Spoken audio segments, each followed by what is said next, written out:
A lot of people don't realize that the Mitsubishi Outlander is the best-selling plug-in hybrid electric utility vehicle in the world. It's been out since 2014 in the Asian and European markets, and it's a bestseller there, and it's just started to arrive here in Canada. And a lot of people are excited because, yes, they might be interested in buying an electrified vehicle, but they still want the utility that they typically get in a small crossover vehicle. Well, here it is. Up to 35 kilometers of electric range, 2 electric motors giving you all-wheel control, and a very successful package from Mitsubishi. What you don't give up is any utility at all with this Outlander. It has the same amount of space on the inside, it has all-wheel drive. You basically drive it like you would the regular gasoline version. How do you spot one? Well, first of all, you see the PHEV badging on the side. There's another flap opposite the gas flap where you plug in the vehicle either with 120 volts or 240 volts. And what's unique about this vehicle, even though it has a smaller battery, it still is capable of DC fast charging, up to 80% charge in about 30 minutes. Slightly different wheel configuration for this model, and along the bottom where there would be black cladding, with this PHEV they actually paint it to give it a more upscale look. There is a lot to talk about with this Outlander PHEV. Different drive modes, very technically advanced vehicle. We'll get in, we're going to take it for a drive here in Vancouver and tell you more about it. Now, the reason why this Outlander PHEV has been so successful, bestseller worldwide, is the fact that it comes in a package that consumers are looking for. Compact utilities, crossover vehicles, room for a family, throw all their stuff in, go out for the weekend, have some fun. This vehicle has all of that, and it has the electrification that goes along with it. So there's no wonder when you're first to market, you have an advantage. What hasn't changed when you add in the PHEV element to this Outlander is the fact that everything in the inside kind of stays the same, with one exception. You don't get the option to have a third row or 7-passenger Outlander. It's just strictly a 5-passenger vehicle. The rear seats still fold down. The battery runs underneath the front seats here, and it's not that big. I actually had a chance to go to the factory where the battery, actually the whole vehicle is made in Japan, and I was surprised by how small the battery pack is. So packaging on the inside is almost identical. In fact, you get a few liters of extra cargo space in the back because of the electric motor underneath and the way it's configured. Now, the Outlander isn't splashy. It's what I would call a very nicely fitted, good all-round utility vehicle. It's not flashy at all the way the dash is set up, but it does look good and well put together. It's got a nice screen here with piano black finish around it. The switch gear and everything is really quite simple. What you notice on this is the fact that with the regular Outlander you can get black leather. With this PHEV you can get black or you can get brown. The base model comes with pleather seats. If you get the middle touring, it adds leather seats and the sunroof. And then when you choose the GT, really what you're getting with that package is the advanced safety systems that unfortunately are not included on the base model. The head unit has Android Auto and Apple CarPlay. So as I mentioned on the inside, the success of these styles of vehicles, compact crossovers, so popular, and you don't give anything up with this version. So what's propelling this Outlander PHEV? Well, first of all, you've got 2 electric motors, one combined with the gasoline engine in the front, an electric motor all on its own at the back. Both of them have the ability to put out 80 horsepower each. The 2-liter gasoline 4-cylinder engine has the capacity to put out 117 horsepower. But you don't just add up all of that together to get a total output, because this vehicle can shift the power and the drive modes around into different configurations depending on what you're doing.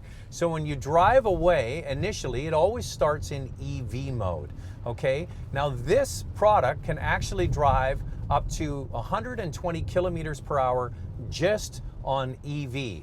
And the range, if you were just to use electric, is 35 kilometers, and that's coming from a 12 kilowatt hour battery, as I mentioned, is right underneath the 2 front seats. So the goal in buying a vehicle like this, if you're an owner, is to start the vehicle, drive it to work, drive it home, and only use electricity. And one way to get the most out of the battery is to use regenerative braking whenever you can. And I'm really pleased to see that with this product, they have a 5-stage regen system. You can adapt them with the paddle shifters behind the steering wheel or the electric shifter in the center. And that's another change from the regular gasoline version, is the electric shifter, and it doesn't take very long to adjust to that. So depending on where you live and the kind of geography you have, you can be modulating the speed of the vehicle through the regen braking, and whenever you're doing that, you're adding more juice into the battery. So I would say probably at a minimum you're going to get 35 kilometers of range, but you could easily get more if you use that more often.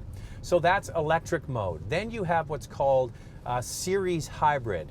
So what does that mean? The gasoline engine is there to produce electricity to juice the electric motors. Now, when would you use that? For example, driving in the city here and I want to have a quick burst of acceleration, well, that gasoline engine can come on to create enough electricity to give the vehicle a jump. And the third way that this vehicle can drive is what's called a parallel system, meaning the gasoline engine is driving the wheels and the electric motor is there to assist. It's kind of the opposite. The gasoline engine is doing most of the work and the electric motors are there just to assist for things like overtaking on the highway. For the people that buy a vehicle like this and really kind of want to nerd out and get the absolute most they can out of electricity, because that's where you're going to save the money, there are other systems here. You have a save mode, you hit that button and it saves the charge in the battery and then runs on gasoline. And you might want to do that. Say you drive a lot on the highway and then you have maybe the last 2 or 3 kilometers of your commute or bumper to bumper stop and go traffic, then you could use the EV mode so you're not engaging anything other than the battery. There's a charge button there, same thing. Say you're driving for a longer distance on the highway and you know that you're going to have bumper to bumper traffic for 5 or 10 kilometers. At the end of your journey, you can actually charge the battery to make sure when you pull off the highway, that same thing, you're just using electricity. And then you have sort of like an EV lock. You put it in EV mode and it's going to use the electric battery as much as absolutely possible without engaging the gasoline engine. It will engage the gasoline engine for hard acceleration, as I mentioned, going up a hill or maybe going on the highway, but it's going to try as much as possible to use the battery as much as possible. This is great for people that do a lot of short commutes. Say you only drive a couple of kilometers to drop your kids to daycare, a couple of kilometers to go to hockey practice, a couple of kilometers to go to the grocery store. So you could drive entirely EV by locking it into that mode as much as possible. But it all comes together to make a vehicle that is, for the most part, seamless to drive.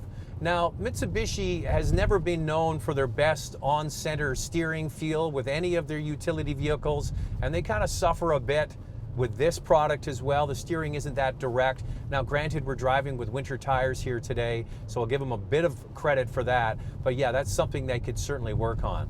And the ride, you would think that maybe it would be kind of soft, but actually the suspension delivers quite a responsive return through the chassis to the driver, so it doesn't feel like a pokey kind of utility vehicle. It actually has a bit of connectedness to the road. You can actually feel what's going on underneath you, and drivers will appreciate that. It is a utility. It's got a utility feel. Okay, it's kind of busy here on the highway, but we're going up an on-ramp now. Okay, so the gasoline engine just kicked in to assist the battery. Okay, it didn't come on to drive the wheels, just to assist the battery. That's what they call the series hybrid. So I'm merging onto the highway now, and same thing happened.